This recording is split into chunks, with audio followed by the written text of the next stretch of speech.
Well, the back and forth between Apple and Epic Games over their App Store policies has officially reached the courts, with a hearing and an initial ruling already taking place. So the bulk of the lawsuit brought forth by Epic Games against Apple over their App Store policies and the blocking of Fortnite will be settled at a later date. But Judge Yvonne Gonzalez-Rogers has laid out some rules for the time being.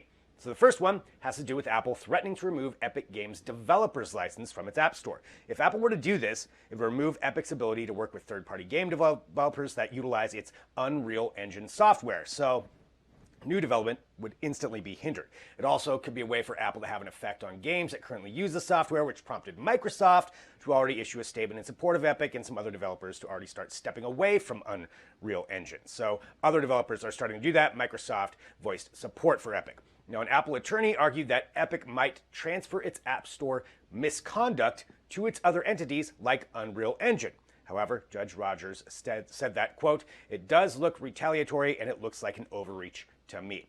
Now, when it comes to Fortnite, however, things did not go Epic's way. Judge Rogers said that the Fortnite ban was Epic Games' own fault and that it was a strategically and calculated move to breach Apple's policies, and even suggested that Epic reverse their original update, which violated the App Store policies in the first place. So there is a whole lot of back and forth going on with this, with statements from both attorneys, and that's where we're at right now. So Fortnite is still banned. Unreal Engine is not. Now, the next big hearing is on September 28th, but who knows what could happen between now and then. Expect a lot. You can read more about it at digitaltrends.com.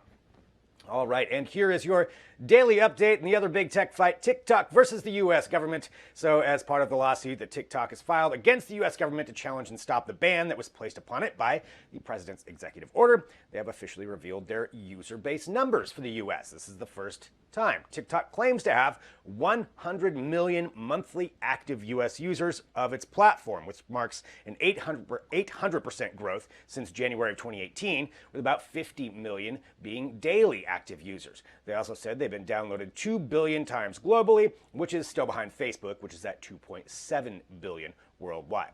Now, in addition to the lawsuit that TikTok as a company has brought, there's also a lawsuit being brought forth by an employee of the company. So Patrick Ryan is a technical program manager with TikTok who is suing the Trump administration under the guise that government action of banning the company would unconstitutionally deprive him of a job.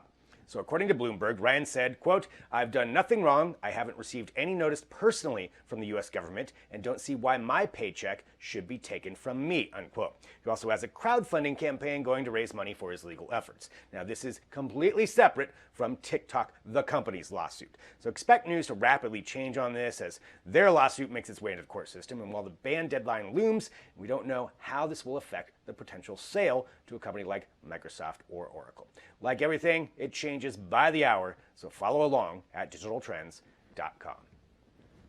Amazon may be bringing their wireless cashier technology from their Go stores to Whole Foods a whole lot sooner than originally planned. So Amazon Go convenience stores were first set up for employees in Seattle in 2016, but then rolled out publicly in 2018. So the idea behind them is to get people in and out a lot faster than they normally would, with the original plan being to help people on the go for their lunch breaks or in between meetings and so on.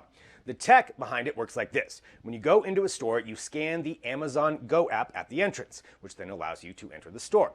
Now, the entire store is covered in cameras and scanners to monitor everyone inside, but also utilizes smartphone geofencing to know what you place in your shopping bag or even if you put something back on a shelf. When you're ready to leave, you just walk out the door and your Amazon account is charged for what you took with you, in theory, having never interacted with a store employee. Now, naturally, there are actual employees there to answer questions, solve problems, stock shelves, or check IDs for alcohol, but you don't necessarily ever have to talk to them.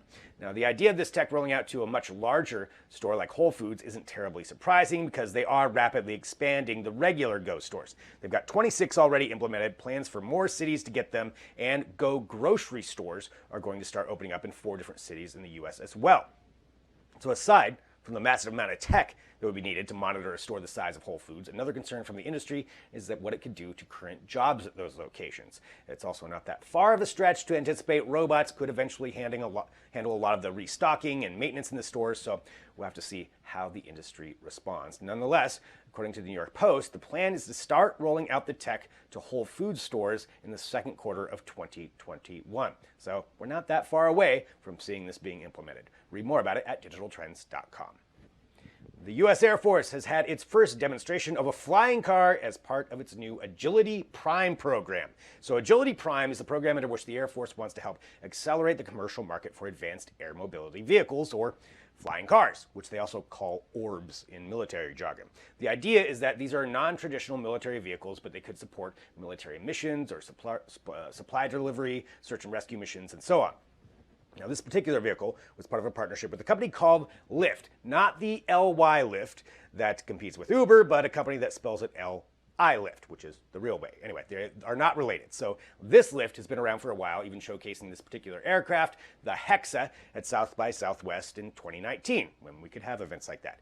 And the Hexa is set up with a cockpit that's surrounded by a kind of honeycomb array of 18 different rotors. It's semi-autonomous in that a pilot controls it, but its stability is maintained by flight control computers, so suppose you don't flip it or go sideways. It's got a joystick and a small touchscreen for controls and a triple redundant computer to monitor its power level, which is electric. So Will Roper, the Air Force acquisition chief, stated now is the perfect time to make Jetson's cars real, and he notes that this is the first of many different demonstrations. So the overall goal is to have vehicles in the field fully functional by 2023, but it seems they maybe even be ahead of that, with 15 other aircraft manufacturers wanting to team up with them. Definitely an interesting development. Read more about it at digitaltrends.com.